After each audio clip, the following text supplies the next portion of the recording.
तो जो next lecture है तो इसमें थोड़ा सा ये वाला पार्ट स्टूडेंट्स रह गया था।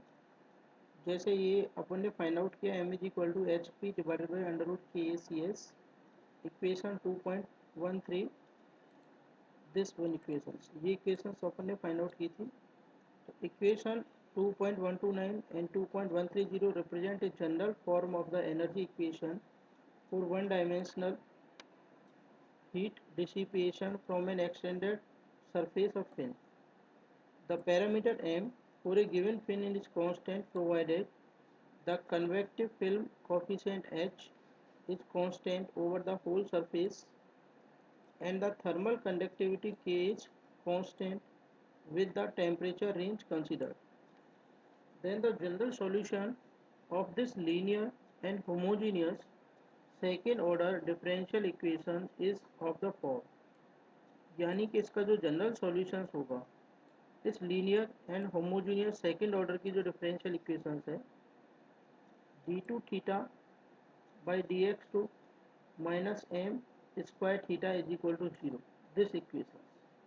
तो ये जो पर्टिकुलर इक्वेशंस है स्टूडेंट्स, इस पर्टिकुलर इक्वेशंस का अगर हम कैलकुलेट करेंगे जनरल सॉल्यूशंस इस इक्वेशंस का, तो ये जो सॉल्यूशंस आता है सेकेंड ऑर्डर की डिफरेंशियल इक्वेशंस का, ये आता है theta is equal to C one E की power M X plus C two E की power minus M X. This equations will give the solutions of this equations, यानी equation 2.130 का solutions क्या होगा 2.131। तो अगर ये इस पर्टिकुलर इक्वेशंस का सॉल्यूशंस है, then we have to apply to boundary conditions on this particular solutions so that we can calculate the two constant C1 and C2। C1 और C2 जो कांस्टेंट हैं उनको कैलकुलेट करने के लिए या कैलकुलेट करने के बाद स्टूडेंट्स क्या करेंगे, हम उन कांस्टेंट की वैल्यू निकालेंगे और वो यहाँ पर पुट अप करेंगे। तो जैसे मान के चलिए थीटा की वैल्यू है T minus T A is equal to क्या हो जाएगा सी वन ई की power M X plus C two E की पावर माइनस एम एक्स। ये पर्टिकुलर इक्वेशंस आ जाएगी स्टूडेंट्स। तो इस पर्टिकुलर इक्वेशंस को स्टूडेंट्स अगर वी फर्दर कैलकुलेट, जैसे कि यहाँ आप देख रहे हैं सी वन सी टू क्या है कॉन्स्टेंट है and these are to be determined by using proper boundary conditions, और प्रॉपर बाउंड्री कंडीशंस यूज करके इनको हम डिटरमाइन कर सकते हैं। तो one boundary condition is that कि when theta is equal to theta zero, जब थीटा की वैल्यू आपकी थीटा जीरो है यानी T zero minus T A at X is equal to zero, यानी कि जो हम कंसिडर कर रहे हैं, यानी कि ये जो चीज़ है ये हमने कंसिडर किया है, ये फिंस है मान के चलिए, ठीक है, ये आपकी क्या है फिंस है, ये फिंस हम कंसिडर कर रहे हैं यहाँ पर। इस फिंस में at X zero, at X बराबर जीरो, यानी यहाँ पर बात कर रहे हैं स्टूडेंट्स एट एक्स बराबर जीरो। तो जो थीटा की वैल्यू है स्टूडेंट्स, थीटा की वैल्यू किसके बराबर है, थीटा जीरो के बराबर है। और थीटा जीरो क्या है बच्चों, थीटा जीरो है अपना कि जो यहाँ का टेम्परेचर है इस पॉइंट का टी जीरो है माइनस टी ए, ठीक है।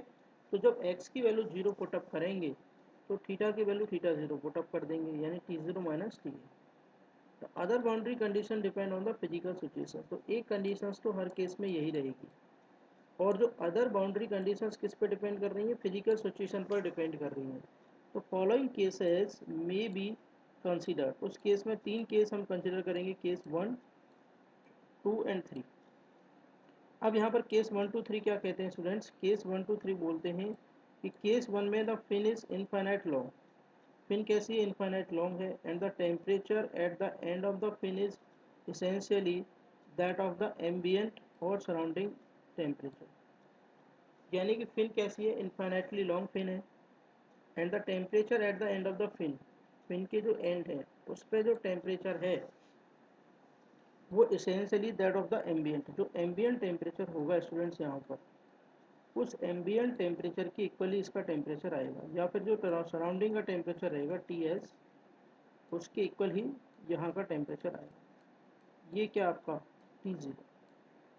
दूसरा केस आता है the fin, the end of the fin is insulated, fin का जो एंड हो वो कैसा होना चाहिए, इंसुलेटेड।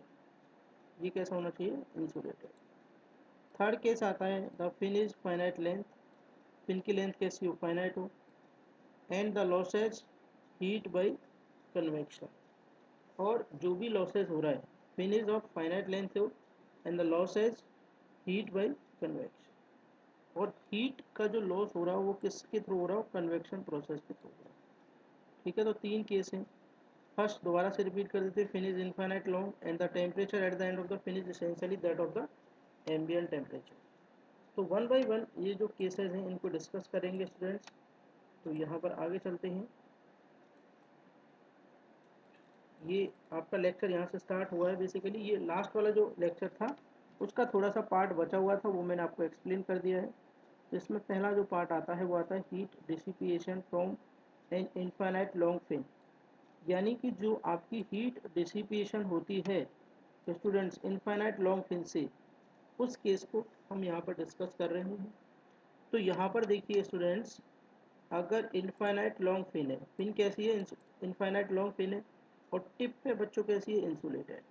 ठीक है, तो यहाँ पर देखिए at X is equal to zero वाला पॉइंट है, ये X is equal to L infinite वाला पॉइंट। ठीक है स्टूडेंट्स, तो यहाँ पर अगर आप बात करोगे, ये X is equal to zero वाला पॉइंट है।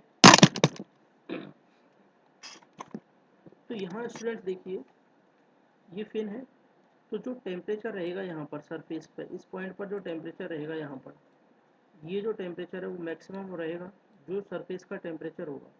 यानी कि ये जो दीवार है इसका टेम्परेचर अगर बेस टेम्परेचर T0 है, तो यहाँ इस पॉइंट पर भी जो टेम्परेचर रहेगा वो कितना रहेगा, T0। अब स्टूडेंट्स जैसे जैसे आप इधर इंक्रीज करेंगे, इधर you will move, then your temperature profile will start decreasing. तो यहाँ आपका जो टेम्परेचर है वो क्या हो जाएगा, स्टार्ट डिक्रीज होना स्टार्ट हो जाएगा। ठीक है स्टूडेंट्स, टी बेसिकली क्या हो जाएगा, स्टार्ट आपका डिक्रीज होना स्टार्ट हो जाएगा। ओके स्टूडेंट्स, तो इधर जाएंगे हम, यहाँ से इधर चेंज करेंगे, एक्स डायरेक्शन से इधर मूव करेंगे, तो T is equal to T A at X is equal to infinite, और at X is equal to L, that is यानी एल बराबर इनफाइनाइट लिखें या X is equal to L लिखें। ठीक है स्टूडेंट्स, तो टी बराबर क्या है यहाँ पर, टी ए, जो टेम्परेचर रहेगा एम्बियंट का। जब आप इनफाइनाइट लेंथ पर पहुँच जाएंगे तो ये जो टेम्परेचर है डिक्रीज होता जाएगा, डिक्रीज होता जाएगा, डिक्रीज होता जाएगा, और टेंड करेगा जीरो को। ठीक है, जब ये जीरो को टेंड करेगा तो इस टाइप का आपका प्रोफाइल बनेगा।